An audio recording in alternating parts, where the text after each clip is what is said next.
скоро у нас будет лето, соответственно, я решил, надо машину готовить к летнему сезону. Начали попискивать тормоза, и надо, значит, менять. Сейчас покажу, что купил.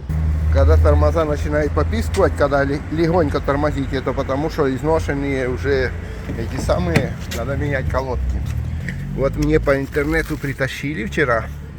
Я еще не открывал. Сейчас открою. И поедем в мастерскую. Не хотел ехать в автомагазин, в интернете купить даже дешевле, и с доставкой бесплатно тебе на мотоцикле привезли, и все. Так как первый раз я менял только накладки, то второй раз буду менять прямо с дисками.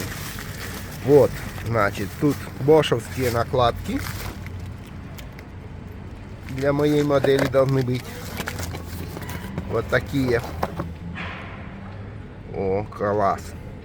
Теперь скажу, почему пищат тормоза, когда надо узнавать, что они чего пищат. Смотрите, наверное, вам видно. Ну, может, кто не знал, мало ли, все скажут, да, я знаю. Ну, знает-то знает. А кто не знает, узнает. Вот, видите, вот эту скобку, вот эту вот скобу. Видите, она ниже этих самых, ниже, чем сами накладки от колодки.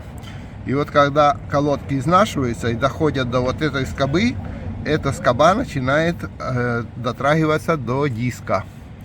И вот металл об металл дает этот скрежет и этот писк. Эта скоба специально такой ограничитель, чтобы вы знали, когда надо начинать менять колодки. Потому что не каждый же день ты заглядываешь в колеса и знаешь, когда там их менять. Соответственно, вот я, к примеру, мне потом объяснили, я, допустим, не знал про эту скобу. В общем, сейчас поеду в мастерскую.